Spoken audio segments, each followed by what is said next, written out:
Henry. The story begins when my lifelong friend Henry began to take an interest in the paranormal. He would sit around for hours at a time just reading up on people's encounters with the dead, cryptids, and other subjects of that nature. His main focus, however, was in rituals. He would go on and on about this vague sequence of events one would follow, usually ending in a scary or odd payout. One day, however, he came across an elixir made of some fairly basic herbs that, when ingested, caused the user to go beyond the normal area humans could travel. By this, it meant the user would fall into a trance where they would be able to talk to those who passed and those who never were. I was always fairly open-minded to these, simply thinking that he thought of these as stories to read for a cheap scare.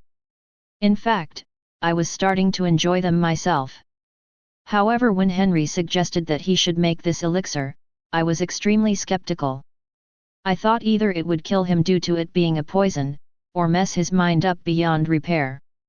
But he always insisted he saw people on YouTube making it and ingesting it, so I should stop worrying. I gave in and said whatever, but Henry insisted that I came along when he took the elixir. I caved in. I thought having a friend around while he did it would make it slightly better, so at least I could take him to the hospital if he started vomiting blood. The day of, he was clearly nervous. His skin was pale and he was shaking. He had a cold sweat running down his face. He insisted he was all right and had already made the elixir. He called it, La Poción de la Verdad, which is Spanish for, the potion of truth. Spain being the origin of this potion. Because he was afraid he would hallucinate for about 5 minutes and totally flip out, we planned for him to take the potion in a forest behind Henry's house to prevent unnecessary drama while his parents were home.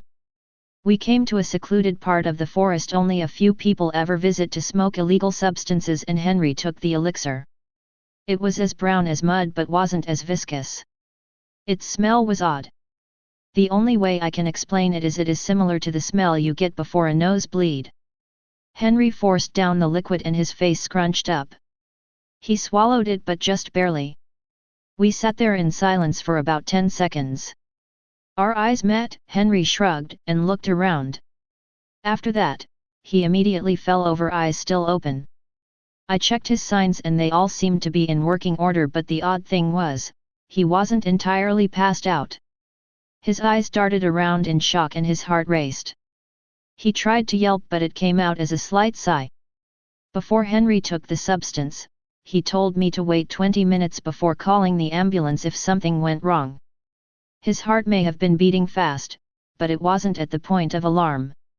After 10 minutes of what seemed to be paralysis, Henry suddenly snapped out of it. He sat up and our eyes met. His eyes were wide open and there were tears in the corners of his eyes. He said one thing to me, I saw them. Immediately what I asked was who. Henry couldn't bring himself to answer.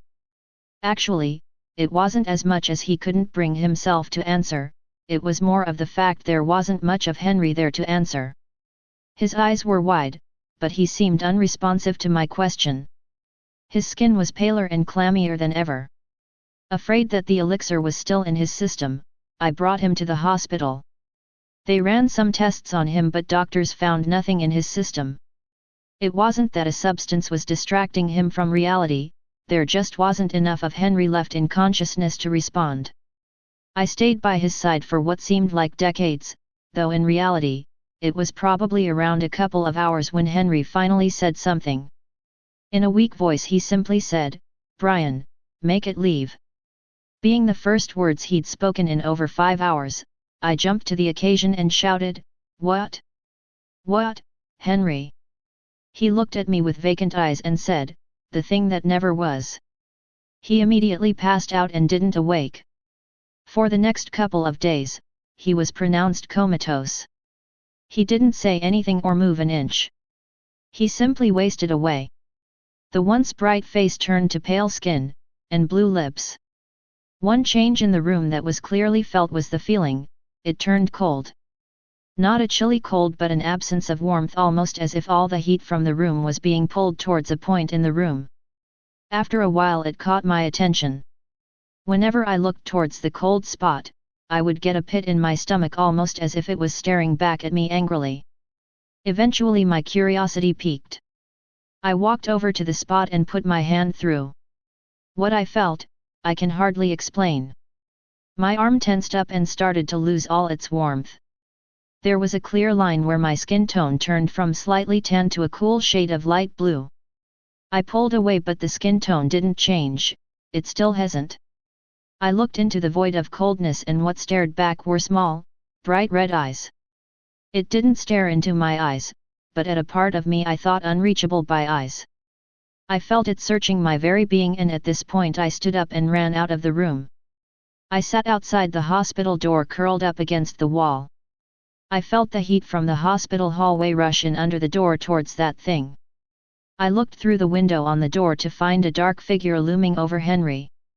It was still translucent, but it clearly had a physical presence in this world. It had long gangly arms and legs and a hunched slender chest. Its face was long but caved in, with ears pulled back like a stalking animal. But the most noticeable feature about this thing was its multiple mouths with rows of sharp teeth all around its chest that were open and snarling. What happened next, I couldn't believe.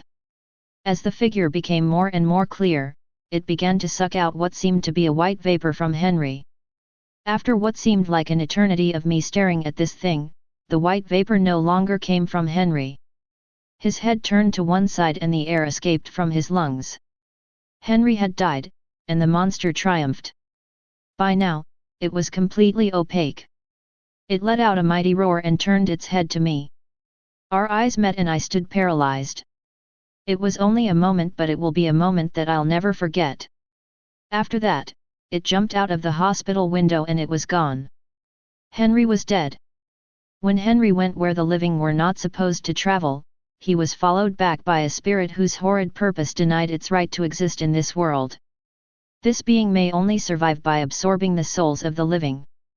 Its purpose was not insidious, however.